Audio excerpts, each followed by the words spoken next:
नमस्कार, आप देख रहे हैं काल चक्र। मैं हूं आपके साथ अंजलि आनंद और मेरे साथ हैं प्रश्न कुंडली विशेषज्ञ पंडित सुरेश पांडे जी। बहुत बहुत स्वागत है पंडित जी आपका। धन्यवाद। शुभ मुहूर्त अपनाएंगे तो किस्मत का साथ पाएंगे। शुभ कार्य से पहले जानिए शुभ मुहूर्त। अगर आप भी शुभ काम करने से पहले मुहूर्त चेक करते हैं या बिना शुभ मुहूर्त के ही अपने बहुत से काम पोस्टपोन कर देते हैं तो आज का शो सिर्फ और सिर्फ आपके लिए है। अब आपको अपने सभी कार्यों को डिले करने की जरूरत नहीं होगी, क्योंकि शादी से लेकर गृह प्रवेश तक, नामकरण से लेकर मुंडन तक, गाड़ी खरीदने से लेकर नया बिजनेस खोलने तक, यहां तक कि पैसों के लेन देन से जुड़े शुभ मुहूर्त के बारे में पंडित जी आज आपको सबसे यूनिक और खास जानकारी देने वाले हैं। अगर आप भी चाहते हैं कि आपको हर काम में सफलता मिले तो आपको रखना है शुभ मुहूर्त का खास ख्याल, और इसमें आपकी मदद करेगा आपका पसंदीदा शो काल चक्र। तो चलिए आज की चर्चा की अब शुरुआत करते हुए सबसे पहले पंडित जी से पैसे के लेन देन से जुड़े शुभ मुहूर्त के बारे में जानते हैं। कब हमें पैसा उधार देना है या लेना चाहिए, किस मुहूर्त में पैसों का लेन देन नहीं करना चाहिए, कौन सी ऐसी तिथियां, नक्षत्र, वार, समय है जब हमें पैसों का लेन देन करते हुए सावधानी बरतनी चाहिए, ये जान लेते हैं। बताएं पंडित जी। देखिए, ऐसा है, मनुष्य के जीवन में मुहूर्त का बहुत बड़ा महत्व है। मुहूर्त चिंतामणि में विवाह प्रकरण का पहला श्लोक है। भार्या त्रिवर्गकरणं शुभशीलयुक्ता शीलं शुभं भवति लग्नवशेन तस्या तस्माद् विवाह समये परिचिन्त्यते हि तन्निघ्नताम् उपगता सुतशील धर्मा। मतलब एक कन्या अखंड सौभाग्यवती और लक्ष्मी से परिपूर्ण होकर के उत्तम संतान की जननी बन जाए और उसका सदैव सौभाग्य बना रहे और अच्छा दाम्पत्य जीवन रहे, इसके लिए विवाह में शुभ मुहूर्त की आवश्यकता होती है। तस्माद् विवाह समये परिचिन्तते हि तन्निघ्नताम् उपगता सुतशील धर्मा। तो उसमें लग्न का विचार किया जाता है। यदि एक बार जन्म कुंडली कम भी मिलती हो, जन्म कुंडली में दोष भी हो और दोनों के कुंडली की योग्यता कमजोर हो, फिर भी अगर मुहूर्त अच्छा ले लिया जाए, अच्छे मुहूर्त में पाणी ग्रहण संस्कार हो जाए, अच्छे मुहूर्त में सिंदूर दान हो जाए, अच्छे मुहूर्त में फेरे हो जाएं, तो बहुत कुछ बुराइयों का अंत कर देते हैं। इसी तरह से पैसे की बात है। मंगल को एक समृद्धशाली ग्रह माना जाता है, तो मंगलवार के दिन किसी भी व्यक्ति को चाहिए कि वो कर्ज किसी से ना ले।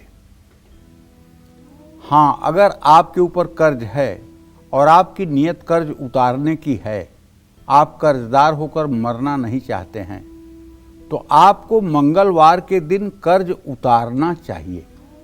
अगर आप मंगलवार के दिन कर्ज उतारने की प्रक्रिया शुरू करें तो प्रकृति आपको इतना सामर्थ्य देगी कि आप अपना पूरा कर्ज उतार पाएंगे। मंगलवार को कर्ज न लेकर के कर्ज चुकाना शुभ होता है, और बुधवार को अगर आप कर्ज दे देंगे तो कर्ज लेने वाला कभी आपका कर्ज वापस ही नहीं कर पाएगा। इसीलिए आपको चाहिए कि आपके पास चाहे 100 रुपया हो, बुधवार को अगर आप बैंक में जमा करें या अपने अकाउंट में जमा करें तो कभी वो अकाउंट आपका खाली नहीं होगा। जो लोग बुधवार को अपने बैंक्स में डिपॉजिट करते हैं उनको कभी पैसे की कमी नहीं होती है। और गुरुवार को किसी को पैसे भी नहीं देने चाहिए। गुरुवार के दिन किसी को पैसा देना नहीं चाहिए। शुक्रवार को पैसे का लेन देन शुभ होता है, चाहे लीजिए चाहे दीजिए, कोई नुकसान नहीं। शनिवार को पैसे का लेन देन नहीं करना चाहिए। रविवार को ना ही किसी से पैसे लें और ना ही दें। रविवार को कर्ज लेने या चुकाने से बचना चाहिए। मंगलवार को कर्ज वापस करना अच्छा है। बुधवार को धन नहीं देना चाहिए। और इसके लिए जो शुभ नक्षत्र हैं वो कृतिका, रोहिणी, आर्द्रा, आश्लेषा, उत्तरा फाल्गुनी, उत्तराषाढ़ा, उत्तरा भाद्रपद, विशाखा, ज्येष्ठा, मूल, ये नक्षत्र अच्छे हैं। भद्रा और अमावस्या में गया हुआ धन फिर वापस नहीं मिलता है, बल्कि विवाद बढ़ जाता है। तो इस तरह से पैसे के लेन देन पर अगर थोड़ा सा ध्यान रखें तो जीवन आसान हो सकता है। जय मां विंध्यवासिनी। तो आगे जानेंगे पंडित जी से कि क्या मुहूर्त पर कार्य करने से भाग्य बदल जाता है। इसका पंडित जी आप जवाब दें, क्योंकि आज मुझे लगता है हमारा जो डिस्कशन है बेहद ही महत्वपूर्ण है। अक्सर लोग चाहते हैं कि मुहूर्त में काम करें, लेकिन कई लोग अवेयर नहीं रहते। क्या वाकई इसका इम्पैक्ट होता है? बहुत इम्पैक्ट होता है जी।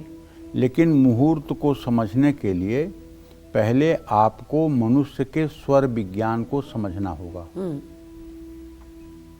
और जो सबसे नजदीक है उसी से इंसान सबसे दूर है। स्वर विज्ञान का मतलब कि हमारे शरीर में चलने वाली जो श्वास है उसका हमें ज्ञान होना चाहिए। जी। दोनों नासिकाओं से कभी एक साथ श्वास नहीं चलती है। सिर्फ 24 घंटे में 4 बार ऐसा होता है जब दोनों नाक से एक साथ सांस चलती है, और वो भी 4-4 मिनट के लिए, जिसको सुषुम्ना नाड़ी कहते हैं। नहीं तो 52 मिनट तक बाईं नाक से सांस चलती है, 52 मिनट तक दाहिनी नाक से सांस चलती है। इस तरह से श्वास चलती है। और ये भी निश्चित है कि सोमवार को सूर्योदय के समय किस नासिका से आपका श्वास चलेगा, मंगलवार को किस नासिका से चलेगा, बुधवार को किस नासिका से चलेगा, बृहस्पतिवार को किस नासिका से चलेगा, और किस तिथि में किस नासिका से चलेगा। इसी स्वर विज्ञान का मूल्यांकन करके मुहूर्तों का निर्धारण किया जाता है। और इसमें भी 5 तत्व होते हैं। अष्टांगुलम बहदवायु रनिलम चतुरांगुलम द्वादशांगुलम माहेयम वरुणो खोडसांगुलम। मतलब ये जो वायु है ये 5 तत्व है इसमें। जी बिल्कुल। अष्टांगुलम बहदवायु, अगर श्वास आपकी 8 अंगुल तक नीचे आ रही है तो वायु तत्व चल रहा है। अष्टांगुलम बहदवायु रनिलम चतुरांगुलम, अगर केवल 4 अंगुल तक श्वास आ रही है तो ये अग्नि तत्व है।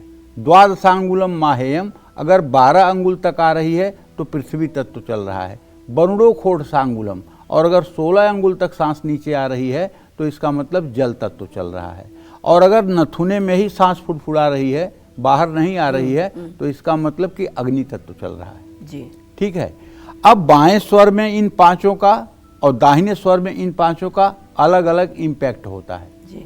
और हम आज तक यही नहीं समझ पाते हैं, लगभग 99% लोग ये नहीं समझ पाते हैं कि मेरे बाईं नाक से सांस दाहिनी में कब गई और दाहिनी से बाईं में कब गई। ये लोग समझ ही नहीं पाते हैं। और ये तभी समझा जा सकता है जब आंख बंद करके आप ध्यान करेंगे।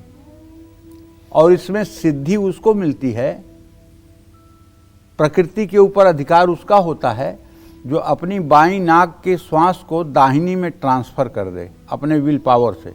जैसे बाईं नाक से सांस चल रही है ना, उसने अपने मन को ठाट दिया कि अब दाहिनी चलनी चाहिए, और 2 मिनट के बाद दाहिनी चल जाए तो समझ लो उसने प्रकृति पर विजय प्राप्त कर लिया। उसने प्रकृति पर विजय प्राप्त कर लिया। अब उसके लिए सूर्य, चंद्रमा, मंगल, शुक्र, शनि, राहु, केतु, ये सब ग्रह कंगाल हो जाएंगे। ये सब ग्रह उसका कुछ नहीं बाल बांका कर पाएंगे, क्योंकि उसने स्वर विज्ञान, प्राण विज्ञान पर विजय प्राप्त कर ली। अब ये ग्रह उसके अनुकूल रहेंगे, वो जो चाहेगा वो ग्रह करेंगे। ठीक है जी। और जैसे तत्व बदलना है, अग्नि तत्व चल रहा है तो वायु तत्व चलाना है, वायु तत्व चल रहा है तो अग्नि तत्व चलाना है। तो ये सब साधना के ही बल से हो सकता है। और मुहूर्त इसी आधार पर निर्माण किए गए हैं। स्वर विज्ञान के ही आधार पर मुहूर्तों का निर्माण हुआ है। अच्छा। और कुछ मुहूर्त में नक्षत्रों की संज्ञा वर्णित की गई है। ध्रुव संज्ञक नक्षत्र हैं, मृदु संज्ञक नक्षत्र हैं, क्षिप्र संज्ञक नक्षत्र हैं, चर संज्ञक नक्षत्र हैं। उन जिस तरह के संज्ञा के नक्षत्र हैं उन्हीं प्रकार के कार्य करने की उन्हीं नक्षत्रों में बात कही गई है। जी। और इसी तरह से किस राशि का सूर्य शुभ होता है, उस राशि के सूर्य में ही वो कार्य करना शुभ होता है। कौन से नक्षत्र विवाह के लिए विहित हैं, कौन से नक्षत्र मुंडन के लिए विहित हैं, कौन से नक्षत्र गृह प्रवेश के लिए विहित हैं, ये शास्त्रों में वर्णित है, लेकिन सबका आधार स्वर विज्ञान ही है जी। सबका मूल आधार जो है स्वर विज्ञान ही है। लेकिन चूंकि ये इतना कठिन विज्ञान है कि इस पर कोई दिमाग नहीं लगाना चाहता है, इस पे कोई दिमाग नहीं लगाना चाहता है। मैं तो एक छोटी सी बात कह रहा हूँ, जैसे आप कहीं इंटरव्यू देने जा रहे हैं जी, ठीक है, नौकरी के लिए आप इंटरव्यू देने जा रहे हैं और आप चाहते हैं कि आपका सिलेक्शन हो जाए, तो आप कमरे में प्रवेश करते समय, इंटरव्यू वाले कमरे में प्रवेश करते समय ये जल्दी से देख लीजिए कि आपके दाहिने नाक से सांस चल रही है कि बाएं नाक से। अगर आपको पता लग गया और इंटरव्यूअर को आप उसी डायरेक्शन में रखें जिधर की आपकी श्वास चल रही है, ठीक है ना, तो तुरंत मतलब कि वो आपकी हर बात से एग्री करेगा और हर बात से प्रभावित होगा। और आधे से ज्यादा ज्योतिष स्वर विज्ञान पे हो जाती है। अच्छा। अभी तुम्हें 4 दिन पहले की बात बता रहा हूँ, मेकअप रूम में जी, एक हमारे यहाँ लड़की है एंकर, जी जी, तो उसने पूछा कि पंडित जी आज बताइए पंजाब जीतेगा कि रॉयल चैलेंजर। अब वहाँ मैं कौन सा पंचांग खोल के बैठा था, नहीं ना। तो हमने कहा तुम किसको चाहती हो कि जीते? उसने कहा मैं पंजाब को चाहती हूँ कि जीते। अच्छा। तो मैंने स्वर देखा, बायां स्वर चल रहा था और वो मेरे दाहिने हाथ पे थी। हमने कहा पंजाब नहीं जीतेगा, रॉयल चैलेंजर जीतेगा, और परिणाम वही हुआ। मतलब कोई भी आदमी ज्योतिष का आधे से ज्यादा भाग स्वर से समझ सकता है।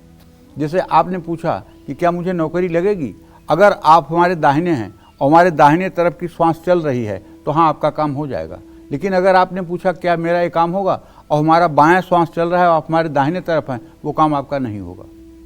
आधे से ज्यादा ज्योतिष इसी से हो जाती है और ये अकाट्य ज्योतिष है। अच्छा।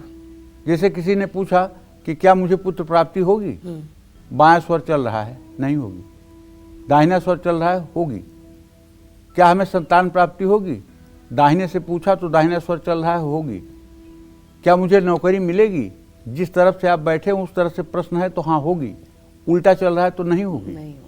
तो कहने का मतलब स्वर विज्ञान जो है ये भविष्य को बताने का आधे से ज्यादा मतलब कि जो है सटीक फलादेश करता है। अगर आप खाली स्वर की तरफ बैठे रहेंगे या कोई व्यक्ति खाली स्वर की तरफ बैठकर प्रश्न करेगा तो उसके मनोरथ पूरे नहीं होंगे जी। तो इसलिए मुहूर्त का बहुत बड़ा योगदान है। मुहूर्तों का योगदान न हो तो ये जो बैंक्वेट हॉल बुक करने में इतना पैसा लगता है, तो अगर 365 दिन शादियों का मुहूर्त हो जाए तो आराम से बैंक्वेट हॉल मिलेंगे, आराम से बैंड बाजा मिलेगा, आराम से घोड़ी वाला मिलेगा और सब सस्ता सस्ता काम हो जाएगा। बिल्कुल पंडित। तो मुहूर्तों पर जो इतनी भाग दौड़ होती है, 10 बैंक्वेट हॉल में जाने पर अरे इस तारीख को बैंक्वेट हॉल खाली नहीं है, इस तारीख को बैंक्वेट हॉल खाली नहीं है, होता ना है। तो ऐसा होता ना, तो इसलिए मुहूर्त की बड़ी उपयोगिता है। बिल्कुल जी। तो देखिए जैसा कि पंडित जी ने बताया कि वाकई मुहूर्त का बहुत ज्यादा उपयोगिता है, इससे आपके भाग्य बदल सकते हैं। आगे चर्चा करते हैं पैसों के लेन देन के बाद अब बारी आ जाती है गृह प्रवेश की। गृह प्रवेश करते हुए हमें कौन सी तिथियों का, नक्षत्रों का, महीनों का, लग्न और दिन का ध्यान रखना चाहिए, साथ ही ऐसा कौन सी तिथियां और समय है जब हमें भूलकर भी गृह प्रवेश नहीं करना चाहिए। आइए जानते हैं पंडित जी से। बताएं पंडित जी। देखो, गृह प्रवेश का मतलब होता है 2 प्रकार के हमारे यहाँ गृह प्रवेश कहे गए हैं, एक नूतन गृह प्रवेश, एक जीर्ण गृह प्रवेश। अंजलि, नूतन गृह प्रवेश वो है जो नया मकान बना है जिसमें अभी तक कोई निवास नहीं किया है, वो नूतन गृह प्रवेश है। उसमें गृह प्रवेश करने के दूसरे मुहूर्त होते हैं। और जो पहले से बना हुआ मकान है जी, जिसमें हम किराए पर जा रहे हैं या जो पुराना मकान हमने खरीदा है उसमें हम जा रहे हैं, तो ये जीर्णादि गृह प्रवेश के अंतर्गत आता है। अच्छा, जैसे रेंट पे भी जो ले रहे हैं हाँ, तो हाँ, अच्छा। वो मतलब कि जो है हमारे यहाँ शास्त्रों में दोनों के अलग अलग जो है मुहूर्त हैं जी। जो घर बनाए जाते हैं उसमें तो गृहकर्ता का सप्तशलाका वेद चक्र से ये देखा जाता है कि कौन सा मुहूर्त इनके लिए अच्छा है। हर व्यक्ति के लिए हर मुहूर्त अच्छा नहीं होता है जी।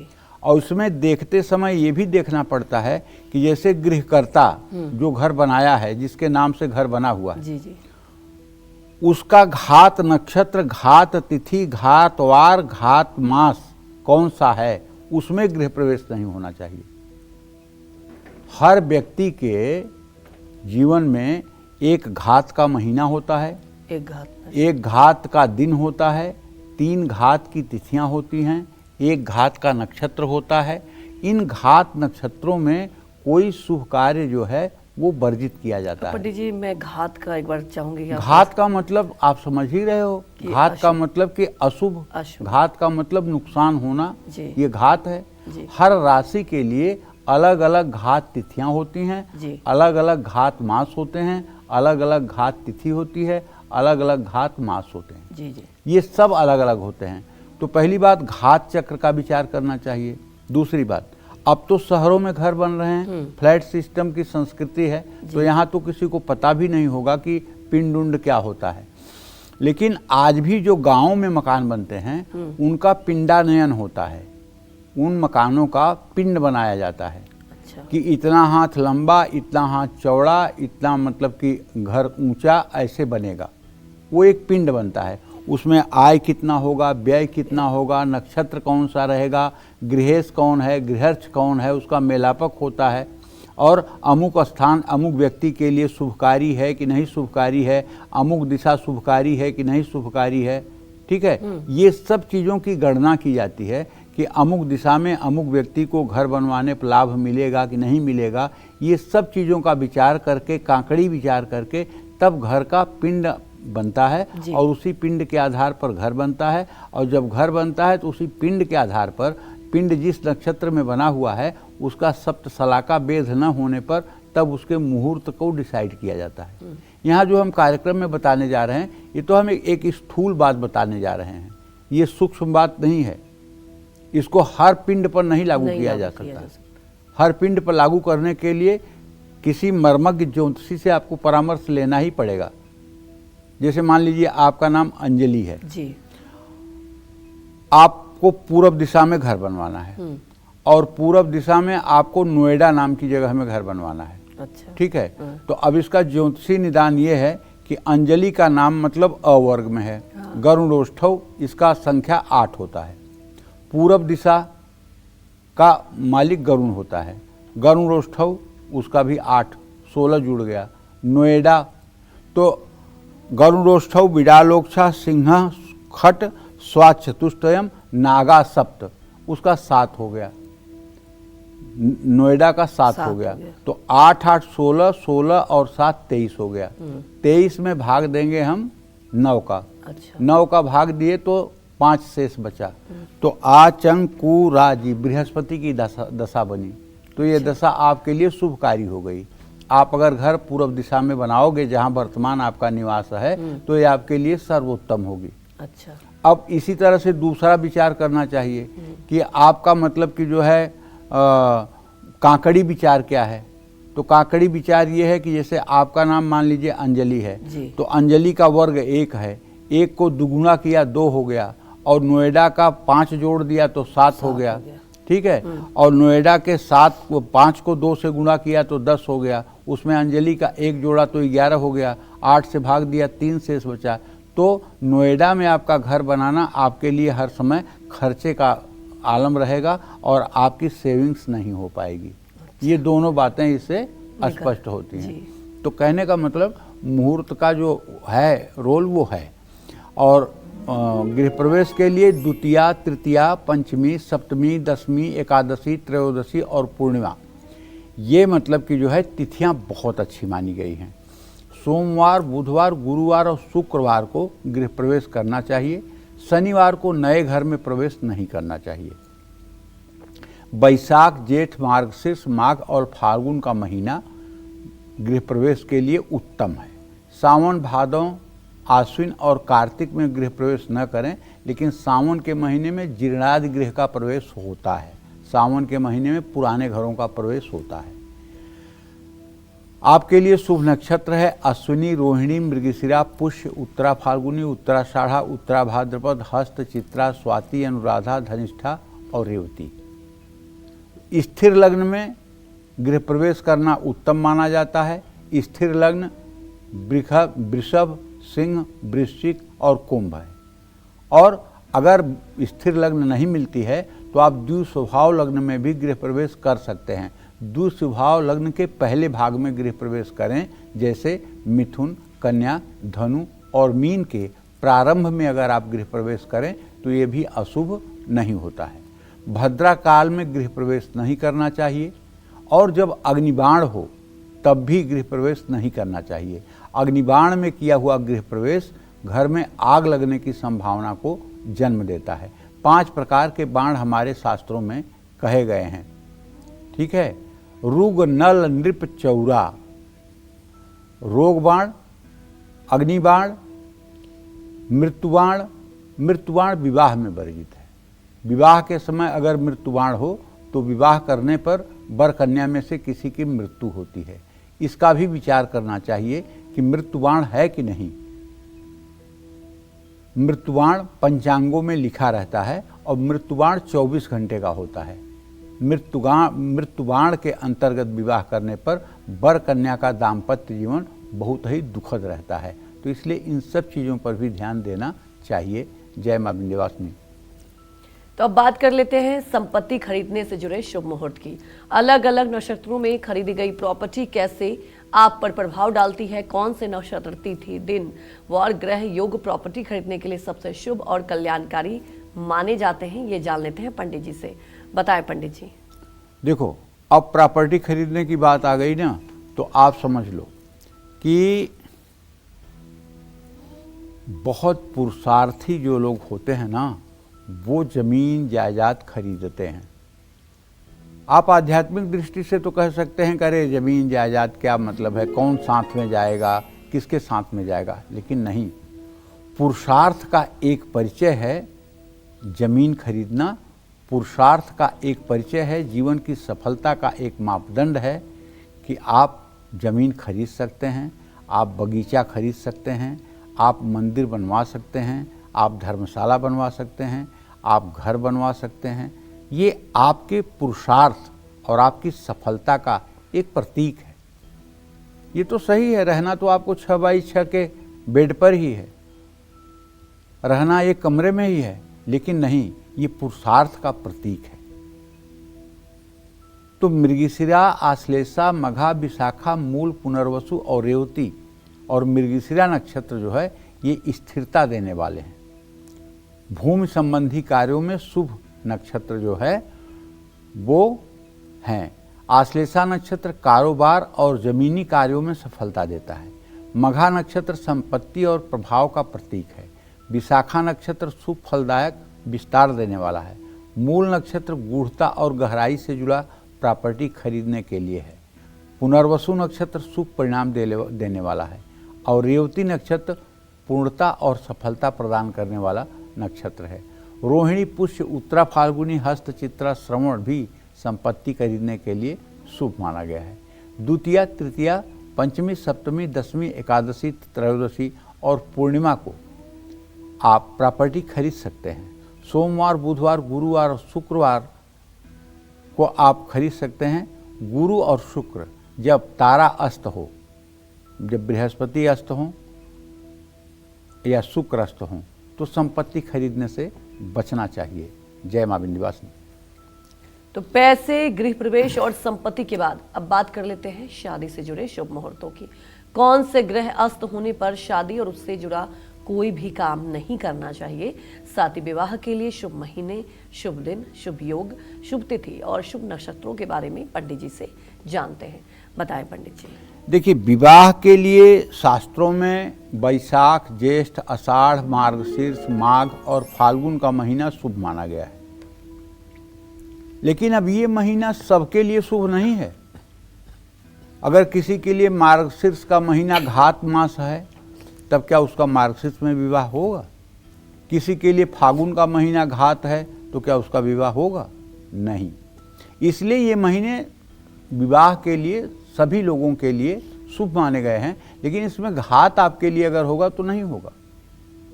इसी तरह से सावन, भादौ, आश्विन और कार्तिक का महीना विवाह के लिए शुभ नहीं माना जाता है। लेकिन कभी कभी जब सूर्य की स्थिति बदलती है तो कार्तिक शुक्ल पक्ष की एकादशी के दिन भी विवाह का मुहूर्त हो जाता है। सोमवार, बुधवार, गुरुवार, शुक्रवार ये विवाह के लिए उत्तम है। रवि पुष्य योग, गुरु पुष्य योग अर्थात सर्वार्थ सिद्धि योग, अमृत सिद्धि योग, द्वितीया, तृतीया, पंचमी, सप्तमी, दसवीं, त्रयोदशी, अमावस्या की तिथि विवाह हेतु पूर्णतः वर्जित है। रोहिणी, मृगशिरा, उत्तरा फाल्गुनी, उत्तराषाढ़ा, उत्तरा भाद्रपद, रेवती, हस्त, स्वाति, अनुराधा, मघा ये अशुभ मुहूर्त हैं। चंद्र ग्रहण, सूर्य ग्रहण, खरमास, पुरुषोत्तम मास, विवाह के समय गुरु या शुक्र का अस्त होना, ये सब वर्जित किए गए हैं शास्त्रों में। इनका भी ध्यान रखना चाहिए। जय मां विंध्यवासिनी। तो अब बारी आ जाती है यात्रा से जुड़े मुहूर्त के बारे में जानने की। किस दिन हमें किस दिशा की यात्रा नहीं करनी चाहिए, कौन सी तिथि, नक्षत्र, दिन और यात्रा करने के लिए शुभ नहीं माने जाते हैं, आइए जान लेते हैं पंडित जी से। बताएं पंडित जी। देखिए, अब इसमें भी कहना चाहूँगा कि बहुत सी चीज़ें हैं जो मतलब कि यात्रा में देखी जाती हैं। जो मैं बता रहा हूँ ये तो एक स्थूल मत बता रहा हूँ। अगर इसी को मान करके आप पकड़ के बैठ जाएंगे तो गलती हो जाएगी। अब जैसे अश्विनी, मृगशिरा, पुनर्वसु, पुष्य, हस्त, अनुराधा, श्रवण, धनिष्ठा और रेवती शनिवार, सोमवार और ज्येष्ठा नक्षत्र पूर्व दिशा की यात्रा के लिए वर्जित है। रविवार, शुक्रवार और रोहिणी नक्षत्र पश्चिम दिशा की यात्रा के लिए वर्जित है। मंगलवार, बुधवार और उत्तरा फाल्गुनी नक्षत्र उत्तर दिशा की यात्रा के लिए वर्जित है। गुरुवार और पूर्वा भाद्रपद नक्षत्र दक्षिण दिशा की यात्रा के लिए वर्जित है। कृष्ण पक्ष की प्रतिपदा को पूर्व की, पंचमी व त्रयोदशी को दक्षिण दिशा की, षष्ठी व चतुर्दशी को पश्चिम दिशा की तिथि और द्वितीया और दसवीं को उत्तर दिशा की यात्रा करना निषेध कहा गया है। अब इसमें क्यों कहा गया है निषेध? इसका दो कारण है। एक तो आपको चंद्रबल का विचार करना पड़ेगा। मेषे च सिंहे धन पूर्व भागे, वृखे च कन्ये मकर स्तुजाब में, युग्मे तुले कुंभ शशि प्रतीच्याम, करकालिमीने दिशतो चरस्याम। चंद्रमा का वास किस दिशा में है? सन्मुखे अर्थलाभस्य, दाहिने सुख संपदा, बामे सुख विनाशाय, पृष्ठे चंद्र धनक्षय। हाँ, सन्मुखे अर्थलाभस्य, अगर चंद्रमा आप यात्रा कर रहे हैं वो आपके सामने की दिशा में है तो धन लाभ होगा। दाहिने चंद्रमा है तो सुख संपदा बढ़ेगी। बामे सुख विनाशाय, बाएं चंद्रमा होगा तो सुख का नाश होगा। पृष्ठे चंद्र धनक्षय, और अगर पीछे चंद्रमा होगा तो धन नाशक होगा। इसी तरह से योगिनी का भी विचार करना चाहिए। पू अन दप बाई, यही विधि योगिनी जाई। योगिनी का जो क्रम है वो आप ज्ञान कर लें और उसके बाद में सन्मुखे धूते गमे युद्धे च मृत्युदा, अशुभा वाम भागस्था, पृष्ठे दक्षे जय प्रदा। ये योगिनी का भी विचार कर लेना चाहिए यात्रा में, तब यात्रा सकुशल होती है। जय मां विंध्यवासिनी। जरूरी और महत्वपूर्ण कार्यों को करने के लिए हमारे शास्त्रों में कई शुभ मुहूर्त बताए गए हैं। यह एक विशेष समय होता है जब ग्रहों और नक्षत्रों की स्थिति बेहद शुभ होती है और यह माना जाता है कि इस समय में किए गए कार्य सफल होते हैं और जीवन में हमें सकारात्मक परिणाम ही देते हैं। तो इसलिए आज कालचक्र में पंडित जी आपको जरूरी और मांगलिक कार्यों को करने के लिए शुभ मुहूर्त के बारे में विस्तार से बता रहे हैं। तो चलिए अब अपनी चर्चा को आगे बढ़ाते हैं और पंडित जी से ही जानते हैं कि गाड़ी खरीदने के लिए कौन सी तिथि, नक्षत्र और दिन बेहद ही शुभ माने जाते हैं। बताएं पंडित जी। देखिए, हमारे शास्त्रों में स्वात्यादित्य सूत्रश्री चंद्रश्चाप चरणचलम, तस्मिन् गजाधिकारोहो वाटिका गमनादिकम, ये मुहूर्त चिंतामणि में नक्षत्र प्रकरण में आता है। क्या आता है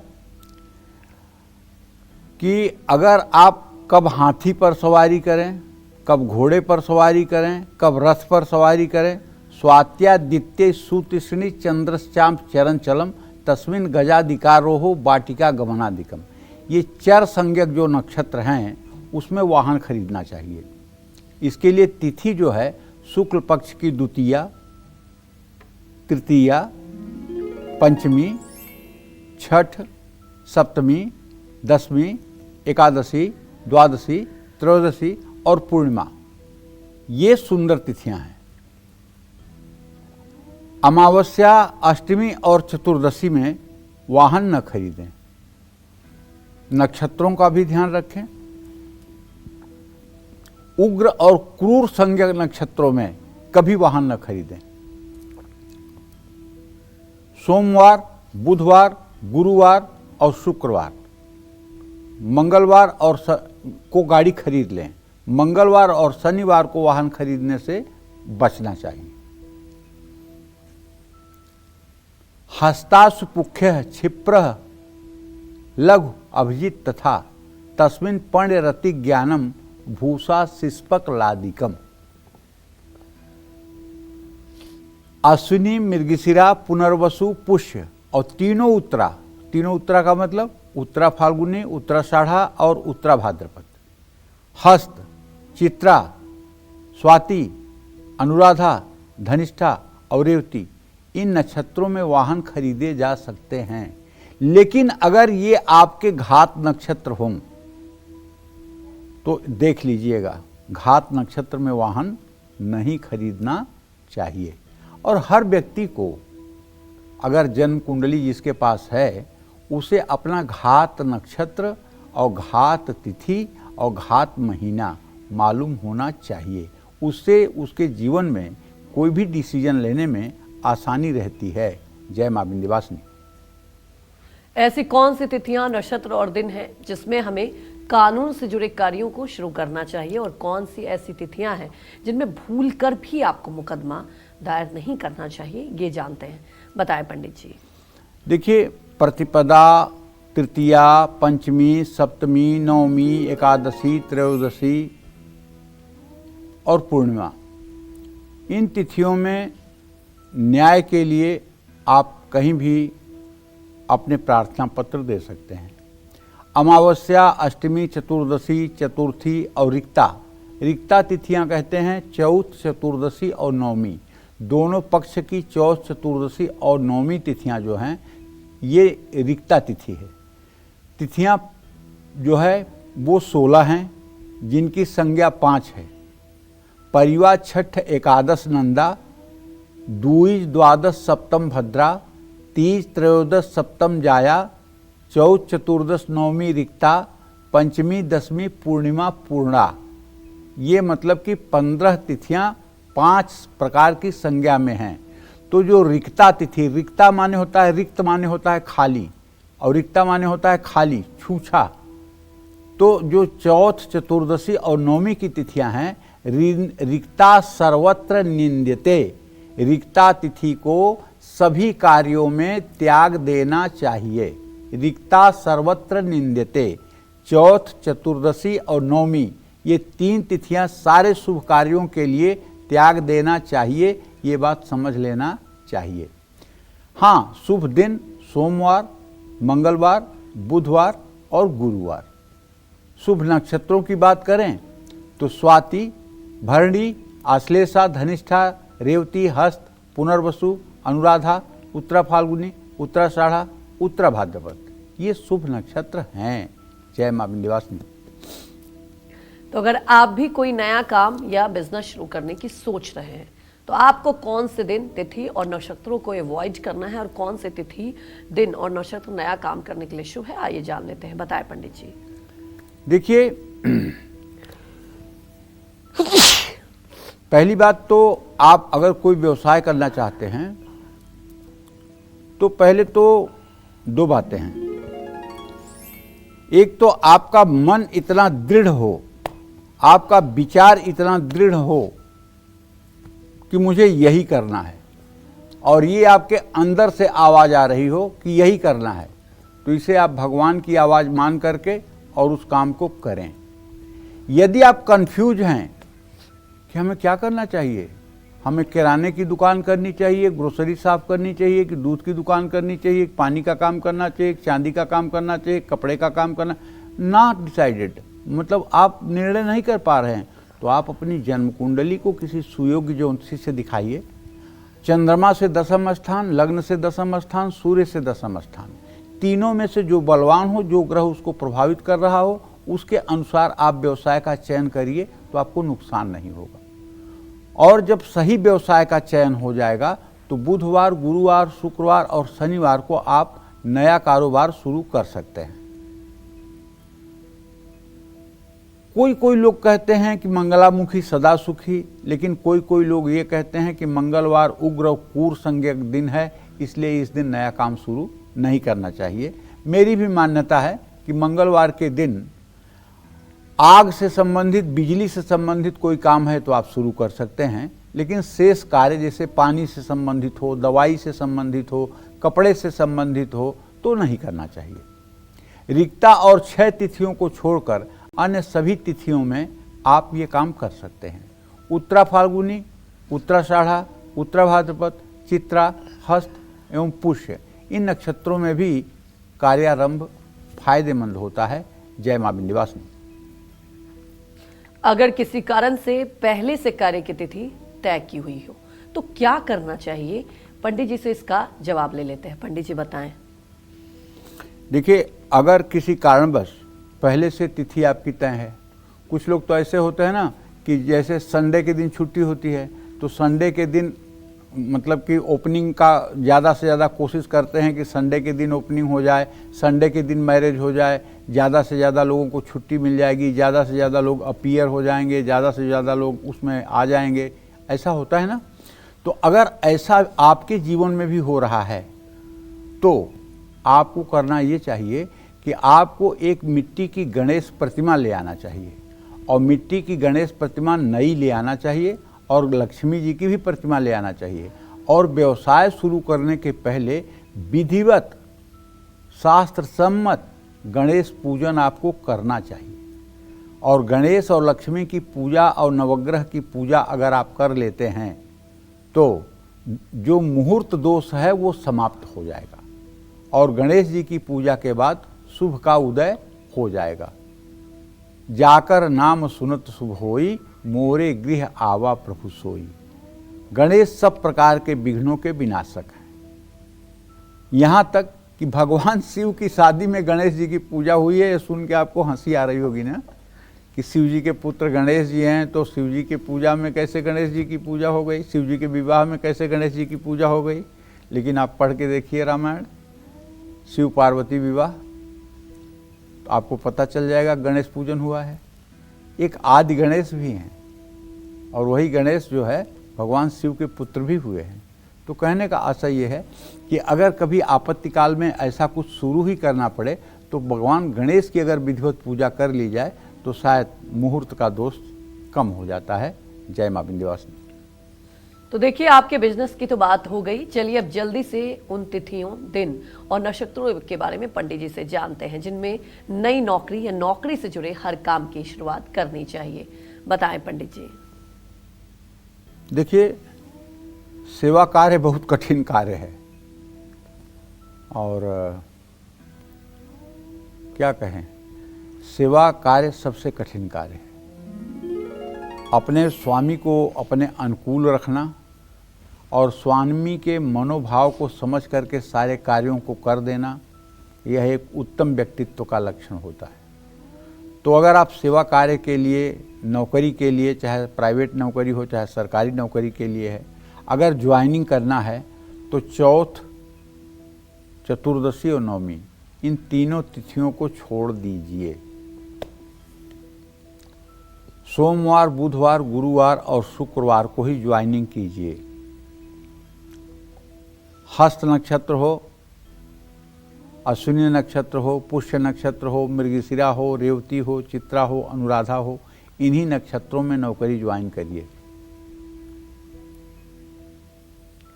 तो इन समयों में अगर नौकरी ज्वाइन की जाए तो पहली बात तो नौकरी टिकाऊ होती है, और दूसरी बात सम्मान मिलता है, और तीसरी बात सफलता मिलती है। जय मां विंध्यवासिनी। कौन से नक्षत्र नींव खुदाई और शिलान्यास के लिए श्रेष्ठ माने जाते हैं, और कौन से वार, दिन और तिथि में हमें भूलकर भी नींव नहीं रखनी चाहिए? आइए जान लेते हैं पंडित जी से। बताएं पंडित जी। अब तो नींव रखने में कोई विचार ही नहीं किया जा रहा है ना। और पहले क्या होता था कि राहु की पूंछ जहाँ होती थी वहाँ नींव रखी जाती थी। राहु की पूंछ सिंह, कन्या, तुला राशि का जब सूर्य होगा तो ईशान कोण में राहु की पूंछ होगी। वृश्चिक, धनु और मकर राशि का जब सूर्य होगा तो राहु की पूंछ वायव्य कोण में होगी। कुंभ, मीन, मेष राशि का अगर सूर्य होगा तो राहु की पूंछ नैऋत्य कोण में होगी। तो जहां राहु की पूंछ होगी वहीं खात किया जाता है, वहीं मुहूर्त किया जाता है। राहु के मुख पर वार नहीं किया जाता है। और सब ग्रह सीधे चलते हैं, राहु उल्टा चलता है। इसलिए मैंने आपको जो गिनाया है वो एंटी क्लॉक गिनाया है, क्लॉकवाइज नहीं गिनाया है, एंटी क्लॉक। ईशान कोण से चला पश्चिम, पश्चिम से चला दक्षिण, दक्षिण से जा रहा है अग्नि कोण में, तो एंटी क्लॉक हो गया ना। हाँ, इस बात का ध्यान कोई देता नहीं है, क्योंकि आज बड़ा मॉडर्न ज़माना है और आज आदमी अपने को ही भगवान समझ लिया है। ये मुहूर्त वहूर्त तो एक फॉर्मेलिटी के लिए लोग कर लेते हैं, और वो तो जब विपदा आती है और विपत्तियां जब तड़ तड़ तड़ पीटने लगती हैं तब लोगों को लगता है कि हाँ यार, मुहूर्त भी होता है, हाँ तिथि भी होती है, अच्छा बुरा भी होता है। लेकिन जब तक किस्मत चल रही है, अरे तब तक तो जहाँ थूक रहे हैं वहीं पेट्रोल पंप खुल जा रहा है, जहाँ मूत रहे हैं वहीं मतलब कि जो है नंदन बन जा रहा है। तो भैया तब तक तो कुछ पूछना ही नहीं है, सब मनमानी। हम इन सब चीज़ों को नहीं मानते, ये सब पाखंड है, ये सब ढोंग है, ये इन सब चीज़ों में हम नहीं विश्वास करते। कर्म करना चाहिए, कर्म करना चाहिए, ये सब बातें बोलते हैं। द्वितीया, तृतीया, पंचमी, षष्ठी, सप्तमी, दशमी, एकादशी, द्वादशी, त्रयोदशी और पूर्णिमा, इन तिथियों पर आपको करना चाहिए। रिक्ता तिथि, चौथ, चतुर्दशी, नवमी और अमावस्या और चतुर्दशी, इनका त्याग कर देना चाहिए। सोमवार, बुधवार, गुरुवार और शुक्रवार को ग्रहण करना चाहिए। मंगलवार, शनिवार, रविवार को छोड़ देना चाहिए। रोहिणी, मृगशिरा, पुष्य, उत्तरा फाल्गुनी, उत्तराषाढ़ा, उत्तरा भाद्रपद, हस्त, चित्रा, स्वाति, अनुराधा, धनिष्ठा, सतभिषा, रेवती, इन नक्षत्रों को ग्रहण कर लेना चाहिए। नींव की खुदाई के लिए पुष्य, रोहिणी, उत्तराषाढ़ा शिलान्यास के लिए श्रेष्ठ नक्षत्र हैं। इन सब बातों का ध्यान रखना चाहिए। और अब जैसी देखे देश के रीत वैसे उठावे अपनी भीत, लेकिन इतना जरूर करना चाहिए कि कम से कम ज़्यादा कुछ नहीं कर पा रहे हैं तो नींव करते समय कम से कम गणेश का, गौरी का पूजन कर लीजिए, नवग्रह का पूजन कर लीजिए। उसके बाद 5 फावड़ा मार करके, खाद करके 5 ईंट रख दीजिए, कम से कम इतना कर लीजिए। और गृह प्रवेश के समय अग्नि कोण में सोने का नाग, तांबे का कछुआ और चांदी का सूअर बनवा करके, सवार घास रख करके, तांबे के लोटे में उसे अग्नि कोण में स्थापित करके, फिर वास्तु शांति करवा के फिर गृह प्रवेश करिए, तो शायद आप और आपकी पीढ़ी उस घर में खुशहाल रहेगी। अब भाई जो मुझे ज्ञान था मैंने बता दिया, आगे मैं सर्वज्ञ नहीं हूँ। आगे जैसे भी हो सके आपको और मतलब कि लोगों से परामर्श ले लेना चाहिए। जय मां विंध्यवासिनी। जन्म के कितने दिन बाद नामकरण का शुभ मुहूर्त होता है? इसके अलावा ऐसी कौन सी तिथियां, दिन और नक्षत्र हैं जिनमें बच्चे का नामकरण करना चाहिए? ये जान लेते हैं पंडित जी से। बताएं पंडित जी। हमारे यहाँ जो हमारे 16 संस्कार सनातन धर्म में हैं जी, उसमें नामकरण भी एक संस्कार है। बिल्कुल पंडित। पुंसवंत, सीमंत, गर्भाधान के बाद, गर्भ प्रसव के बाद, सूतिका स्नान के बाद नामकरण का मुहूर्त होता है, अन्नप्राशन का मुहूर्त होता है, पालना पे बैठाने का मुहूर्त होता है, मुंडन का मुहूर्त होता है, कर्णछेदन का मुहूर्त होता है, जनेऊ का मुहूर्त होता है, विवाह का मुहूर्त होता है, अंतिम संस्कार जो है दाह संस्कार होता है। 16 संस्कार जो है सनातन धर्म के हैं और इन 16 संस्कारों से सबको गुजरना पड़ता है जी। तो संक्रांति के दिन, जिस दिन सूर्य एक राशि से दूसरे राशि में जाए या जब भद्रा काल हो, तो उस समय नामकरण नहीं करना चाहिए। द्वितीया, तृतीया, सप्तमी, दशमी, एकादशी, त्रयोदशी तिथियां नामकरण के लिए शुभ हैं। जन्म काल से 11वें या 12वें दिन अगर नामकरण किया जाए तो अच्छी बात है। सोमवार, बुधवार, गुरुवार या शुक्रवार का दिन पड़े तो अच्छा है। अश्विनी, रोहिणी, मृगशिरा, हस्त, चित्रा, अनुराधा, उत्तरा फाल्गुनी, उत्तराषाढ़ा, उत्तरा भाद्रपद, अभिजीत या पुष्य, स्वाति, पुनर्वसु, श्रवण, धनिष्ठा, सतभिषा, इन नक्षत्रों में भी नामकरण करना शुभ होता है। नामकरण करने के पहले कोशिश करना चाहिए कि कि कुछ शुभ कर्म करके देवी देवता से प्रार्थना करके तब नामकरण डिक्लेयर करना चाहिए। जय मां विंध्यवासिनी। तो चलिए अब बात कर लेते हैं मुंडन से जुड़े शुभ मुहूर्त की। कौन से दिन, वार, नक्षत्र और तिथि में मुंडन कराना बेहद शुभ माना जाता है और किस महीने हमें मुंडन कराने से बचना चाहिए, ये जान लेते हैं पंडित जी से। बताएं पंडित जी। देखिए, जन्म काल से पहले साल में, तीसरे साल में और 5वें साल में मुंडन या क्षौर कर्म का मुहूर्त होता है। चैत्र मास को छोड़ करके उत्तरायण सूर्य में मुंडन कराना चाहिए। उत्तरायण का सूर्य 14 जनवरी से शुरू होता है भाई। 14 जनवरी से लेकर के 14 जून तक मतलब उत्तरायण का सूर्य रहता है। इसमें मुंडन कराना शुभ माना जाता है। सोमवार, बुधवार, बृहस्पतिवार और शुक्रवार के दिन मुंडन कराया जाए तो बहुत अच्छा होता है। मृगशिरा, चित्रा, स्वाति, श्रवण, शतभिषा, पुनर्वसु, अश्विनी, अभिजित और पुष्य नक्षत्र में मुंडन अच्छी मानी जाती है। द्वितीया, तृतीया, पंचमी, सप्तमी, दसवीं, एकादशी और त्रयोदशी की तिथियां मुंडन संस्कार के लिए अच्छी हैं। अगर कोई बच्चा 1 साल का है और मान लीजिए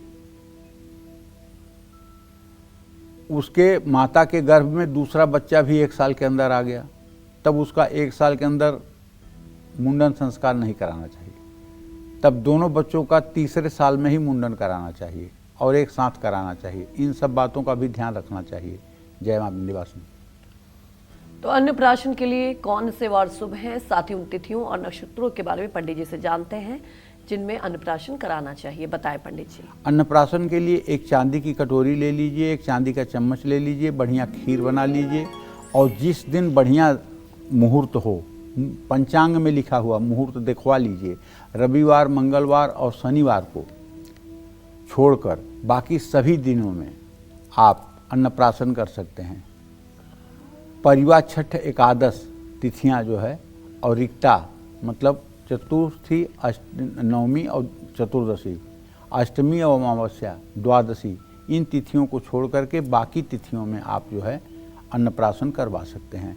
पहले वो थोड़ी सी खीर निकाल करके आपको गाय के लिए, थोड़ी सी खीर निकाल करके आपको भगवान के लिए, थोड़ी सी खीर गणेश जी को और फिर उसके बाद वही खीर चांदी के चम्मच से बच्चे के मुंह के पास लगाना चाहिए। अनुराधा, सद्भिषा, स्वाति जन्म नक्षत्र को छोड़कर बाकी सभी नक्षत्र शुभ हैं। जय मां विंध्यवासिनी। आज काल चक्र में पंडित जी आपको जरूरी और मांगलिक कार्यों के शुभ मुहूर्त के बारे में बता रहे हैं। तो चलिए अब जल्दी से पंडित जी से जानते हैं बच्चा गोद लेने की शुभ तिथि, शुभ दिन, शुभ नक्षत्र के बारे में कि कौन सा वो शुभ नक्षत्र है। पंडित जी ये हमारे दर्शकों को आप बताएं। हाँ भाई, कुछ लोगों के जन्म कुंडली में दत्तक पुत्र योग होता है। दत्तक पुत्र का मतलब गोद लिया हुआ बच्चा। ये गोद लिए हुए बच्चे 2 प्रकार के हो सकते हैं। एक तो आपके जानकारी का, आपके रिश्ते का कोई बच्चा है जिसे आप अडॉप्ट कर रहे हैं, आपके भाई बहन का ही कोई बच्चा है उसे आप अडॉप्ट कर रहे हैं, आपके रिलेशन का कोई बच्चा है जिसे आप अडॉप्ट कर रहे हैं, और एक दूसरा बच्चा जिसको आप जानते भी नहीं हैं, जिसके माता पिता को आप नहीं जानते हैं और उसको आप एडॉप्शन में ले रहे हैं, जिसके जन्म का समय भी नहीं पता है कि वो कब पैदा हुआ था और कहाँ लावारिस किसी को मिल गया और वो गवर्नमेंट के पास है और गवर्नमेंट के संस्थान से आप ले रहे हैं। तो उसके लिए ज़रूरी है कि पुष्य, अनुराधा और पूर्व फाल्गुनी में आप बच्चा गोद लें। इसी तरह से शुक्ल पक्ष नहीं, कृष्ण पक्ष की प्रतिपदा तिथि, शुक्ल पक्ष की द्वितीया, तृतीया, पंचमी, सप्तमी, दसवीं, एकादशी और त्रयोदशी तिथि में आप बच्चा गोद लें। शुभ दिन आपके रविवार, मंगलवार, गुरुवार और शुक्रवार। अच्छा, बच्चा तो गोद ले लिया आपने। अगर भाई बहन या अपने देवर जेठ का बच्चा लिया है तब तो उसका date of birth, time of birth, place of birth सब आपको पता है। अब तो उसकी कुंडली बन जाएगी, उसके बारे में आप पूरा जान पाएंगे डिटेल। लेकिन अगर आपने बच्चा ऐसा लिया है जो बच्चा कहीं लावारिस हालत में मिला है और अनाथालय से आपने उसको लिया है, जिसका बर्थ टाइम नहीं पता है, जिसका बर्थ समय नहीं पता है, तब उसके बारे में आप कैसे कुछ जान पाएंगे। उसके लिए भी हमारे शास्त्रों में एक विधान है विधान क्या है कि जिस समय वो बच्चा आप एडाप्ट करके और अपने हाथ में लें, उसी समय का समय, उसी समय की तिथि, उसी समय का नक्षत्र, वही सारी चीज़ें आप नोट कर लें और उसी के आधार पर उसकी जन्म कुंडली बनाएं, क्योंकि उसका ये नया जीवन हो रहा है। नए माता पिता के हाथ में आना उसका एक नया जीवन है और ये कुंडली उसके जीवन को काफ़ी हद तक जो है वो प्रभावित करेगी। ये आजमाया हुआ उपाय है, इसलिए कह रहा हूँ, इसमें विवाद करने की जगह नहीं है। अगर ऐसा भी आप करें तो निश्चित रूप से सही रिजल्ट मिलेगा। जय मां विंध्यवासिनी। पंडित जी, हमारे दर्शकों को आपने इतनी महत्वपूर्ण जानकारी दी, आपका बहुत बहुत धन्यवाद। धन्यवाद। और उम्मीद यही करते हैं कि आपको भी आज का हमारा विषय बहुत पसंद आया होगा। कल फिर एक नए विषय और आपकी परेशानियों को दूर करने के लिए ढेरों उपाय लेकर आएंगे हम पंडित सुरेश पांडे जी के साथ। तब तक कालचक्र की पूरी टीम को आप अनुमति दीजिए। नमस्कार।